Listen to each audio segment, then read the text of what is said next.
Hello students, welcome to our channel Selection Sutra. Today we are going to study class 10th economics chapter globalization and the Indian economy. यहाँ पर हम लोग NCERT की series चला रहे हैं जिसमें हम लोग class 9th and class 10th को फ़िलहाल में पूरा का पूरा NCERT जो है वो लाइन बाय लाइन कवर करने वाले हैं पूरा बुक। और इसी में हम लोग आगे बढ़ते हुए आज का जो चैप्टर है वो है globalisation and the Indian economy. इसके बारे में पढ़ने वाले हैं और समझने वाले हैं। तो वैसे तो ये बहुत बड़ा चैप्टर है globalisation and the Indian economy, but अगर हम बात करें इसमें से कि CBSE बोर्ड के लिए कितना इम्पोर्टेंट है तो उसमें सिर्फ और सिर्फ दो टॉपिक आने वाला है इस चैप्टर से। फर्स्ट टॉपिक है व्हाट इज़ ग्लोबलाइजेशन और सेकेंड टॉपिक है फैक्टर्स अफेक्टिंग द ग्लोबलाइजेशन। तो इन्हीं दोनों के बारे में हम लोग पढ़ेंगे और समझेंगे। तो सबसे पहले स्टार्ट करते हैं हम लोग what is globalisation.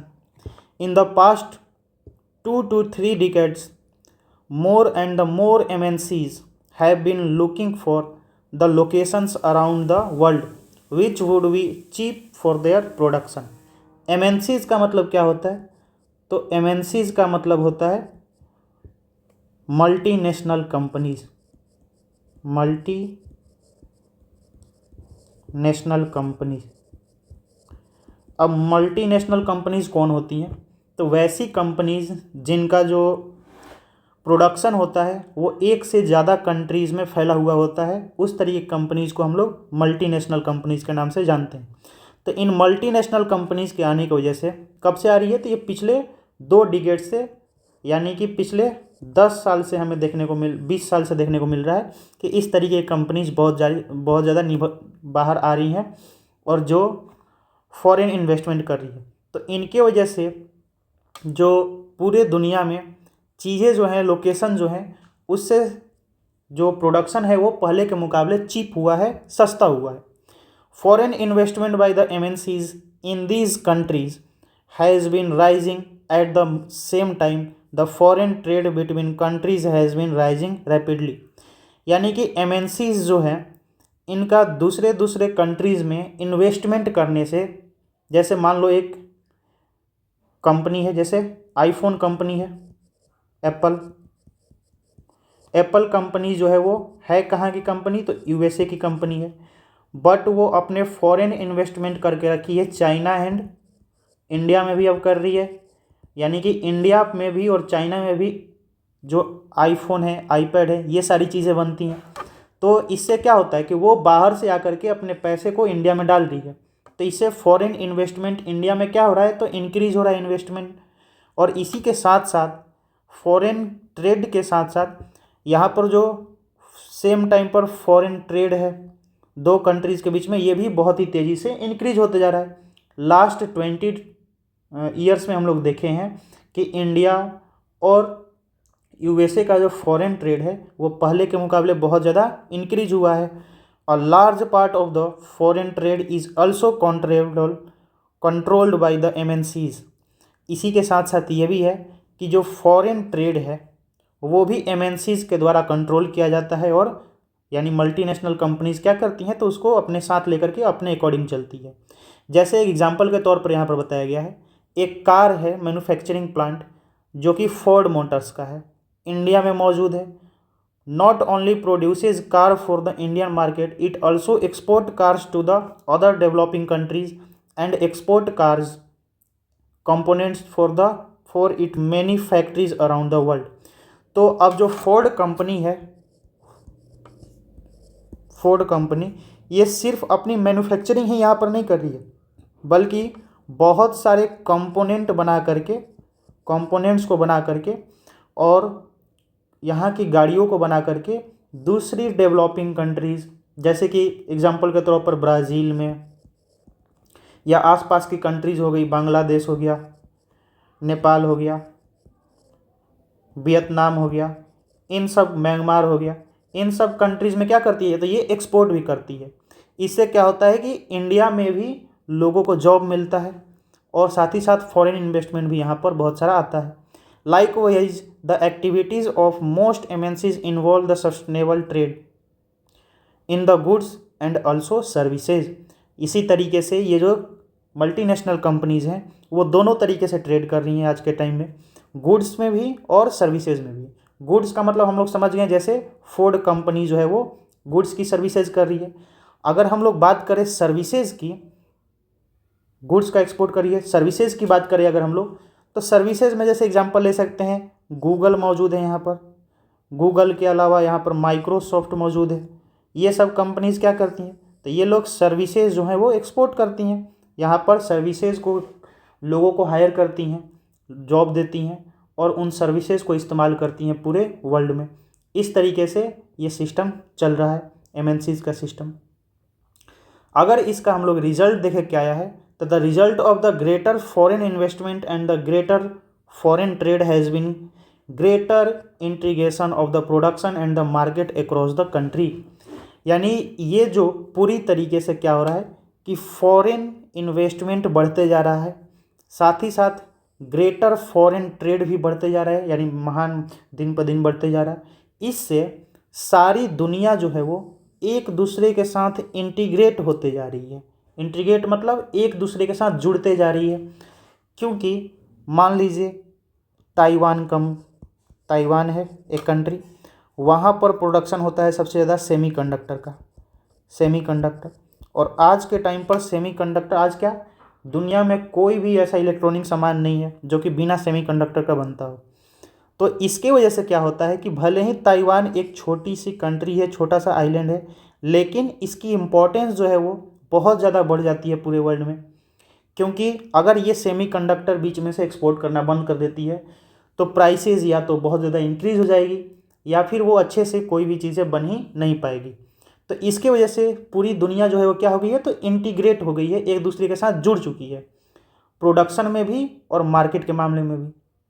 Globalisation is this process of the rapid integration और the interconnection between the countries.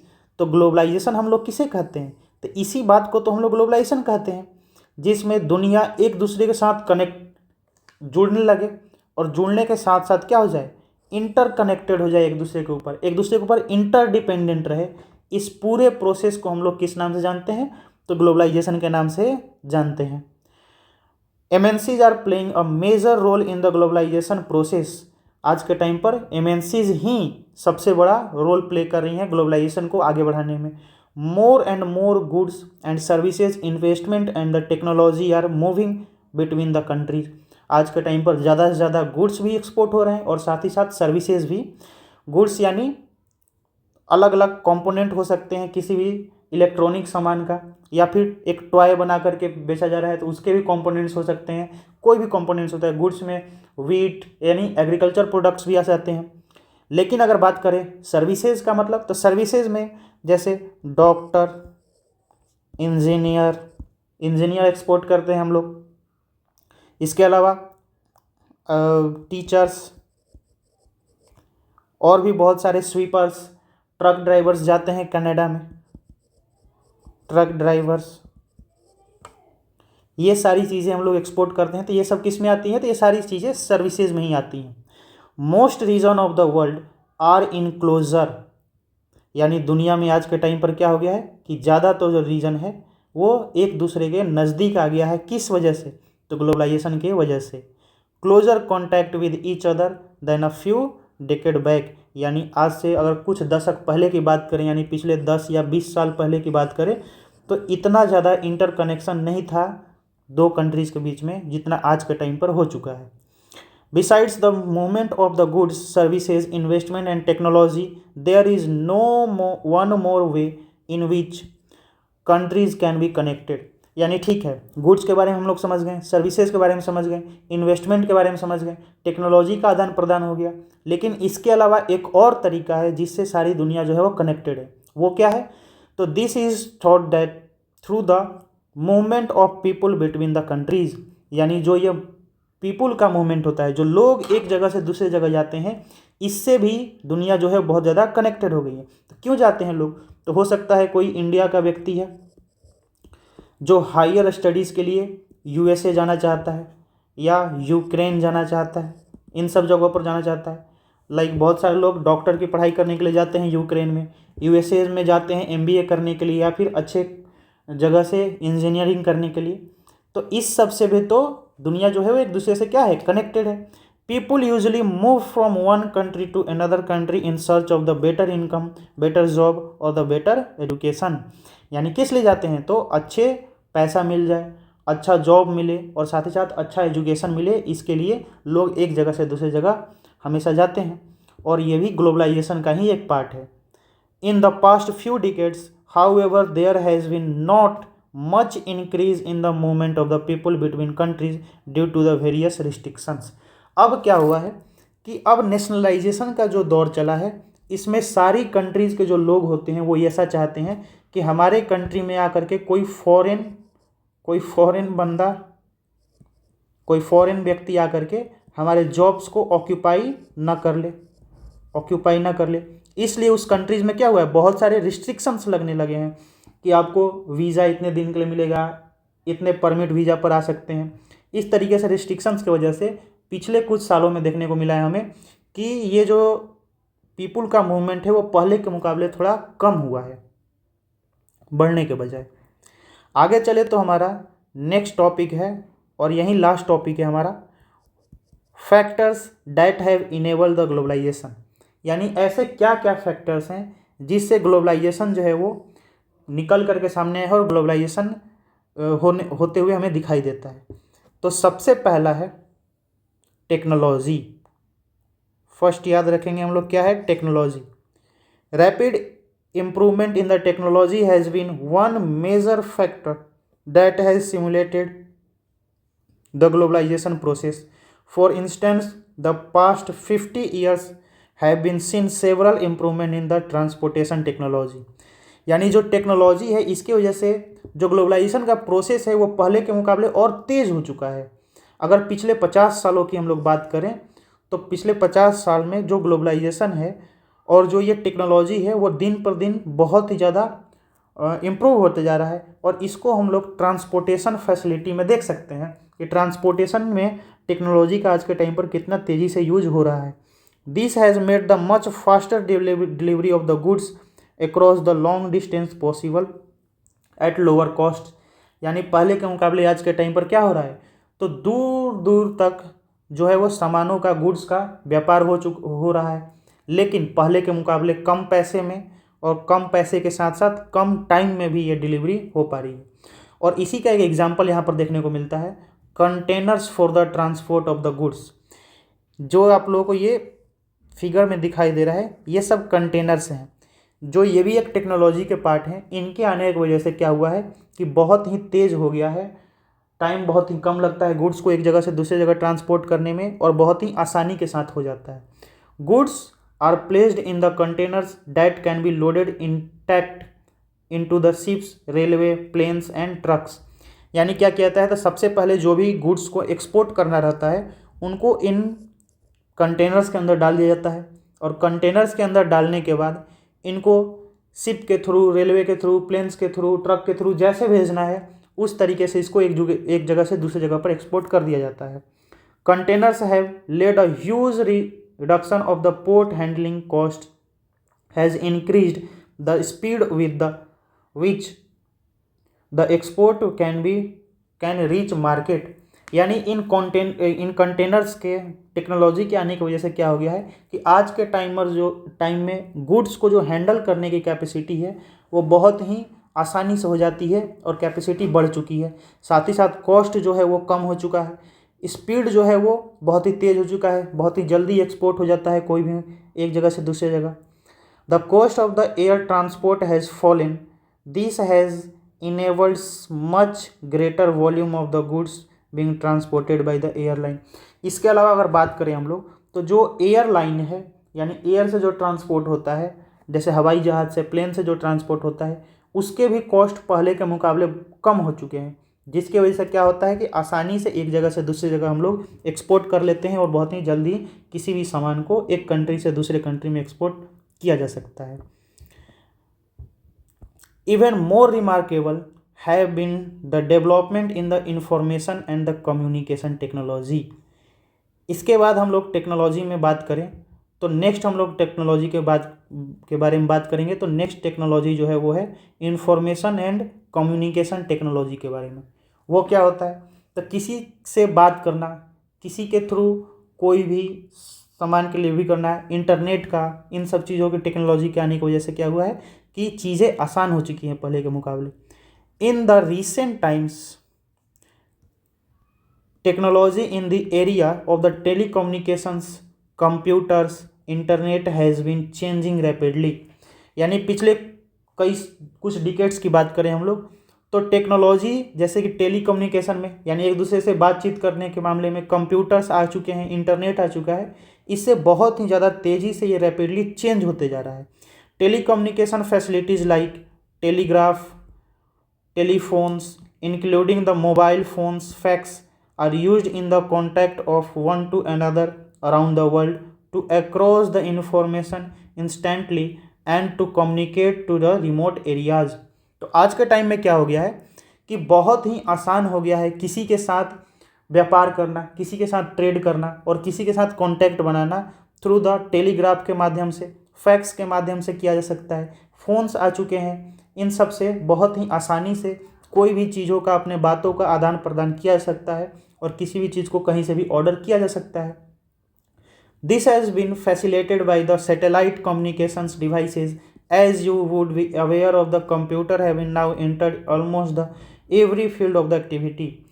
अगर बात करें हम लोग कि एक कंट्री से दूसरे कंट्री में अगर करना हो तो उसका एग्जाम्पल आ जाता है हमारा सैटेलाइट फ़ोन्स आते हैं, सैटेलाइट की वजह से होता है, इंटरनेट कनेक्शन बैठते हैं, कंप्यूटर चलते हैं। इससे क्या हो गया है कि एक कंट्री से दूसरे कंट्री में भी व्यापार करना बहुत ही आसान हो जाए। जैसे कि देखते हैं आज के टाइम में फ्लिपकार्ट आ चुका है, इसके अलावा मिंत्रा आ चुका है। इस तरीके की जो ई कॉमर्स फैसिलिटीज़ जो आ चुकी हैं, इसे आसानी से आप घर में बैठे बैठे, किसी भी इंडिया के कोने में बैठे बैठे, रिमोट एरिया में भी, गांव में भी बैठे बैठे किसी चीज़ों का आप ऑर्डर कर सकते हैं और वो आसानी से आपके घर में आ जाता है। ठीक इसी तरीके से ऐसे बहुत सारे ई कॉमर्स प्लेटफॉर्म्स हैं जो कि एक कंट्री से दूसरे कंट्री में भी चीज़ों का एक्सपोर्ट करते हैं और उससे भी चीज़ें जो हो गई हैं वो क्या हो गई हैं, आसान हो गई हैं। You might have been also ventured into the amazing world of the internet where you can obtain the share of the information on almost anything you want to know। यानी आज के टाइम पर इंटरनेट का system इतना अच्छा हो गया है कि किसी भी मुद्दे पर, कैसी भी इंफॉर्मेशन को आप लोग एक दूसरे के साथ शेयर कर सकते हैं और चीज़ें आगे बढ़ा सकते हैं।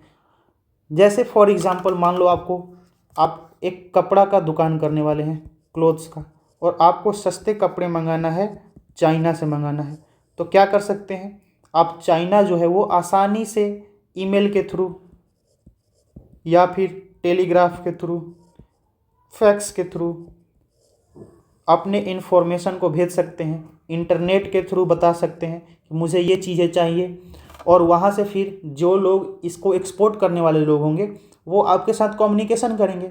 इसी के साथ आप लोग क्या कर सकते हैं कि बात भी कर सकते हैं कि किस तरीके से चीज़ें एक्सपोर्ट करनी है, कितना पैसा होगा, और आसानी से सारी चीज़ें हो सकती हैं। Internet also allow us to send instant electronic mail that is known as email and talk voice mail across the world at negligible cost. यानी बिल्कुल कम से कम पैसे में आसानी से ईमेल से भी बात किया जा सकता है, वॉइस मेल से भी बात किया जा सकता है, और चीज़ें कॉम्प्रोमाइज़ की जा सकती हैं, एक दूसरे के साथ ट्रेड किया जा सकता है, किसी और कंट्री से अपने कंट्री में किसी भी गुड्स को मंगाया जा सकता है। तो ये चीज़ें जो हैं वो बहुत ही आसान हो चुकी हैं इस टेक्नोलॉजी के आने के वजह से। जैसे यहाँ पर बताया गया है कि using IT in the globalisation, यानी इंफॉर्मेशन टेक्नोलॉजी का, आईटी मीन्स इंफॉर्मेशनल टेक्नोलॉजी का किस तरीके से ग्लोबलाइजेशन में यूज होता है। तो फॉर एग्जांपल एक न्यूज़ मैगज़ीन है जो कि लंदन की न्यूज़ है, जो लंदन में पब्लिश होती है, उसको क्या करना है, रीडर्स के लिए डिज़ाइन करना है और प्रिंट करना है। कहाँ से कराना है? तो इसको दिल्ली से कराना है। तो दिल्ली से कराना है तो क्या करेगी, तो लंदन से जो मैगज़ीन होगी वो इंटरनेट के थ्रू अपना डिज़ाइन जो है वो सेंड कर देगी दिल्ली ऑफिस में, और उनको बोल देगी, लंदन से क्या करेगी ये, दिल्ली ऑफिस में अपना सेंड कर देगी कि मुझे ये डिज़ाइन चाहिए और ये चीज़ें होनी चाहिए। The designer in the Delhi offices gate order on the how design the magazines for the office in the London using the telecommunication facilities, यानी टेलीकम्युनिकेशन फैसिलिटीज़ का यूज़ करके ये जो इंडिया में बैठे हुए डिज़ाइनर्स हैं वो लंदन के लोगों के साथ बात कर सकते हैं कि कैसा आपको डिज़ाइन चाहिए और क्या क्या चीज़ें होनी चाहिए, और उसके मुताबिक वो डिज़ाइन करके उनको बता सकते हैं। The designing is done on a computer after printing the magazines are sent by the air to the London. जैसे ही डिज़ाइनिंग कंफर्म हो जाएगी कि यही डिज़ाइन होने वाला है, और वो भी कहाँ होगी, तो वो भी कंप्यूटर पर होगी, तो that is also a technology, और फिर प्रिंट करके उसको एयर ट्रांसपोर्ट के थ्रू लंदन भेज दिया जाएगा। Even the payment of the money have been design in the printing from a bank in the London to the bank in the Delhi is done by the instantly through the internet e banking. आज के time में जो payment है वो भी बहुत ही easy हो चुका है।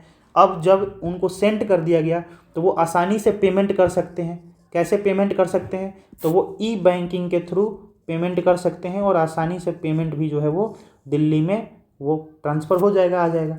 तो ये टेक्नोलॉजी जो है वो ट्रेड को और आसान कर चुकी है और ग्लोबलाइजेशन को पूरे वर्ल्ड में बहुत ही ज़्यादा बढ़ा चुकी है। Next is liberalisation of the foreign trade and the foreign investment in policy, यानी लिबरलाइजेशन मतलब होता है उदारवादी। तो किस तरीके से जो उदारवादी का जो कॉन्सेप्ट आया है, जो लिबरलाइजेशन का आया है फॉरेन ट्रेड में, ये किस तरीके से हुई है और क्या क्या चीज़ें इसमें आई है। तो let us return to the example of the imports of the Chinese toys in India. Suppose that the Indian government put a tax on the import of the toys, what would happen. तो मान करके चलिए कि देखते हैं हम लोग कि चाइनीज़ टॉयज जो है वो इंडिया में बहुत ही बड़े पैमाने पर बिकते हैं, और बिकते ही नहीं है सिर्फ, वो बहुत ही सस्ते में बिकते हैं, इसलिए और ज़्यादा उनका ट्रेड होता है इंडिया में। तो इंडिया की जो गवर्नमेंट है अगर क्या करे, उसके ऊपर टैक्स लगा देती है, व्हाट वुड हैपन, तो क्या होगा। Those who wish to import this toys would have pay tax on this, because of the tax the buyers will have to pay a higher prices on the important toys. Chinese toys will no longer be cheap in the Indian market and imports from the China will automatically reduce. Indian toys makers will prosper. अब क्या होगा कि देखो example के तौर पर एक Indian है कंपनी जो टॉयज बनाती है, और एक चाइनीज़ कंपनी है जो कि टॉयज बनाती है। जो इंडियन कंपनी टॉयज बनाती है वो इंडिया में जब बेचती है तो वो उसको बेच रही है 100 रुपये में, 100 रुपये में बेच रही है, या इसको ये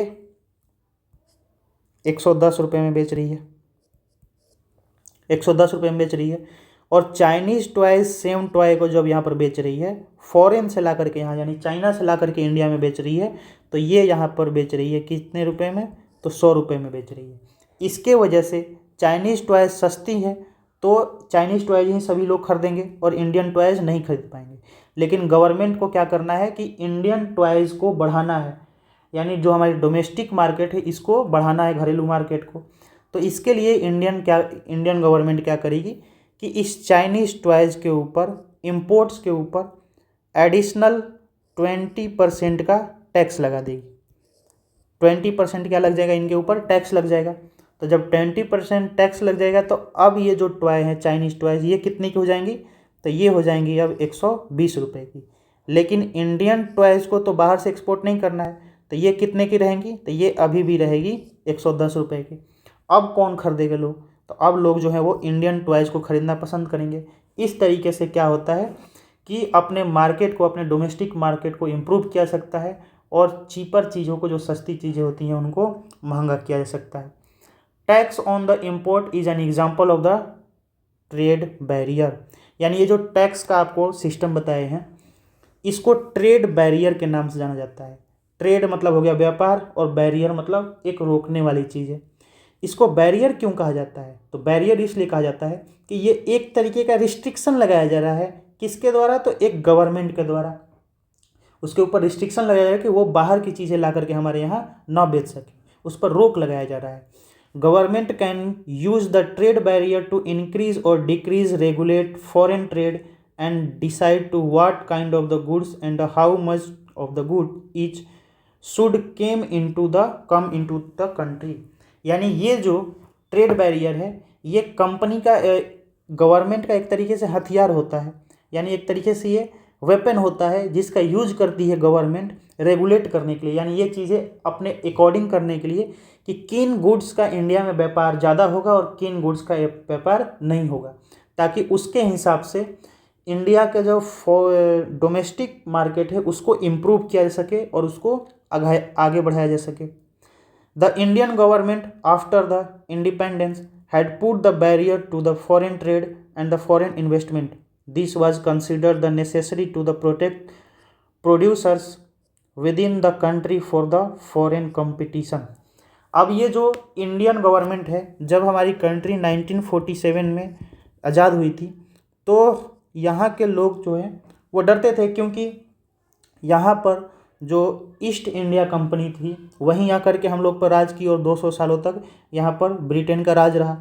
तो इस वजह से कि बाहर की कंपनीज फिर से आकर के अपना वर्चस्व न बढ़ा ले, इसलिए इंडियन कंपनीज क्या की थी, तो स्टार्टिंग टाइम में यानी 1990s तक बहुत सारे बैरियर्स लगा करके रखी थी ताकि बाहर की कंपनीज यहाँ आकर के आसानी से इन्वेस्टमेंट ना कर सके और आसानी से अपने गुड्स को बेच ना सके। Industries were just coming up in the 1950s and 60s and competition from imports at the stage of would not have been allowed these industries to come up। यानी कि 1950s और 1960s की बात करें, हम लोग 1960 की बात करें तो उस टाइम पर जो है वो इंडिया के अंदर उतना ज़्यादा कंपटीशन मौजूद नहीं था, क्योंकि इंडिया में कोई भी बहुत बड़ी कंपनीज इस तरीके से निकल करके सामने नहीं आई थी जो इंडियन गुड्स को बेच सके बाहर के तौर पर। इसलिए इस तरीके के रिस्ट्रिक्शंस लगाए गए थे ताकि इंडियन इंडस्ट्रीज़ को अलाउ किया जा सके कि ये लोग आसानी से ट्रेड को बढ़ाएं और अपने कंपनी को बाहर इंडिया में बढ़ा सकें। India allowed imports of only essential items such as machinery, fertilisers, petroleum etcetera. यानी इंडिया उस टाइम पर क्या करती थी 1950s 60s में कि सिर्फ जो इम्पॉर्टेंट चीज़ें होती हैं, जो सबसे ज़्यादा नेसेसरी यानी ज़रूरत वाली चीज़ें होती हैं, उन चीज़ों को आसानी से इंडिया में लाने के लिए छोड़ देती थी। जैसे बहुत सारी मशीनरी हो गई, मशीन वाली चीज़ें हो गई, फर्टिलाइजर्स बहुत ज़रूरी होता था यहाँ पर एग्रीकल्चर करने के लिए, क्योंकि इंडिया में फर्टिलाइजर्स बनते नहीं थे तो बाहर से एक्सपोर्ट होते थे, तो इसको आसानी से छोड़ दिया गया था। पेट्रोलियम की चीज़ें, क्योंकि इंडिया में ज़्यादा पेट्रोलियम निकलता नहीं है तो पेट्रोलियम वाली चीज़ें भी जो हैं वो उस पर भी ट्रेड बैरियर हटा लिया गया था। Note that the all developed countries during the early stages of the development have been given protection to the domestic producers through a variety of the means. अब इसका मतलब ये नहीं कि ये सिर्फ इंडिया ही करती है। स्टार्टिंग टाइम में दुनिया की जितनी डेवलप्ड कंट्रीज़ हैं वो शुरू में सेम काम की थी और सेम काम करके आज के टाइम पर डेवलप्ड कंट्री बन चुकी हैं। Starting around the 1991, some far-reaching changes in the policy were made in India. The government decided that the time had come to the Indian producers to compete with the producers around the globe. 1991 में आकर के Indian government जो है in trade barriers को ख़त्म कर देती है और अपने पॉलिसी में चेंजेस लाती है और यहीं पर LPG रिफॉर्म्स लाती है, लिबरलाइजेशन, प्राइवेटाइजेशन एंड ग्लोबलाइजेशन को लाती है और दुनिया के जो कंपनीज़ हैं उनको इंडियन कंपनीज़ के साथ compete करने के लिए, कंपटीशन को बढ़ाने के लिए ये सब काम किया जाता है। It felt that the competition would improve the performance of the producers within the country since they would have improved their quality। इससे इंडियन गवर्नमेंट का ये मानना था कि जो इंडियन क्वालिटी है, इंडिया में जो प्रोड्यूस हो रहा है उसकी जो क्वालिटी है वो इंक्रीज़ होगी क्वालिटी, और दिन पर दिन ये ठीक होगी जैसे जैसे बाहर की कंपनी इंडिया में आएगी। तो क्योंकि कंपटीशन जब बढ़ता है तो सभी लोग अपने क्वालिटी को अच्छा करना चाहते हैं, तो इसमें और क्वालिटी जो होती है वो इम्प्रूव होते जाती है। The decision was supported by the powerful international organisations. दुनिया भर की जितनी इंटरनेशनल ऑर्गेनाइजेशंस थी वो, जैसे IMF हो गया, ये सारी WHO, ये सब ऑर्गेनाइजेशंस इस बात को सपोर्ट करती है और इंडिया में जो एलपीजी रिफॉर्म्स, न्यू पॉलिसीज लाई गई थी, इसको आगे बढ़ाने का काम करती हैं। Thus, the barriers on the foreign trade and the foreign investment were removed to the large extent. This meant that goods could be imported and exported easily, and also the foreign companies could set up the factories and offices. यानी जब ये barriers हटा लिया गया foreign trade पर से, जो ये रुकावटें हटा ली गई, तो इससे क्या हुआ, तो इससे जो फॉरेन इन्वेस्टमेंट इंडिया में आना था वो बहुत ही आसानी से आ जा रहा था। इसका मतलब ये भी हो गया कि आसानी से जो व्यापार है, जो गुड्स का और सर्विसेज का, वो बहुत ही आसान हो गया था, इंपोर्ट करना भी और एक्सपोर्ट करना भी। इंपोर्ट मतलब बाहर से इंडिया में लाना, और इंडिया से चीज़ों को बाहर बेचना भी बहुत ही आसान हो चुका था। साथ ही साथ जो फॉरेन कंपनीज है, जो बाहर की कंपनीज हैं, वो इंडिया में अपने ऑफिसेज लगाने लगे, फैक्ट्रीज लगाने लगी, ताकि इंडिया में मैन्युफैक्चरिंग किया जा सके और बाहर कंपनीज को बेचा जा सके। Removing barriers and restrictions set by the government is what is known as liberalisation. यानी कि जो ये बैरियर्स को हटाया गया बाहर के, जो ये रुकावटों को हटाया गया 1991 के बाद, तो इन चीज़ों को हटाना ही, रिस्ट्रिक्शंस को ख़त्म करना ही किस नाम से जाना जाता है, लिबरलाइजेशन के नाम से जाना जाता है। With liberalisation of the trade, business are allowed to make decisions freely about what they wish to import और एक्सपोर्ट। अब लिबरलाइजेशन को लाने की वजह से और जो ट्रेड बैरियर्स है इनके हटाने की वजह से एक और चीज़ें बहुत ही अच्छी हो जाती हैं कि जो यहाँ के लोग हैं वो बहुत ही इंडिपेंडेंट हो जाते हैं कि उनको क्या चीज़ें इंपोर्ट करनी है और क्या चीज़ें एक्सपोर्ट करनी है। जैसे पहले के टाइम अगर होता तो सिर्फ इंडिया में ही बने हुए फ़ोन्स आपको यूज करना पड़ता, चाहे वो अच्छे क्वालिटी के हो या ना क्वालिटी के हो। लेकिन जब बाहर के ट्रेड्स आ गए तो आप बाहर की चीज़ें भी खरीद सकते हैं और अच्छी से अच्छी चीज़ें आपको मिल सकती हैं। The government imposes much less restrictions than before and therefore said to be more liberal. अब ऐसा नहीं है कि एकदम 100% छोड़ दिया गया है, आज के टाइम पर भी बहुत सारे रिस्ट्रिक्शंस लगा के रखे जाते हैं अकॉर्डिंग टू द गवर्नमेंट, जिन चीज़ों को लाना होता है और जिन चीज़ों को एक्सपोर्ट करना होता है। लेकिन उतना ज़्यादा नहीं है जितना पहले हुआ करता था, और इसी को हम लोग मोर लिबरल के नाम से, यानी कि और ज़्यादा उदारवादी हम लोग कह सकते हैं। इन सबको पहले के मुकाबले में आज के टाइम पर हो चुका है। तो यहीं तक था सीबीएसई, और यहीं तक सीबीएसई में आने वाला है। अच्छे से पढ़ लेंगे, सब्सक्राइब कर देंगे, लाइक, और आगे क्या पढ़ना है, क्या स्टार्ट किया जाए, इसका कमेंट कर दीजिए। आज के लिए यही चैप्टर रहेगा, नेक्स्ट देखेंगे हम लोग एनसीईआरटी की सीरीज़ में नया चैप्टर स्टार्ट करेंगे। थैंक यू, ध्यान रखिए अपना, टेक केयर।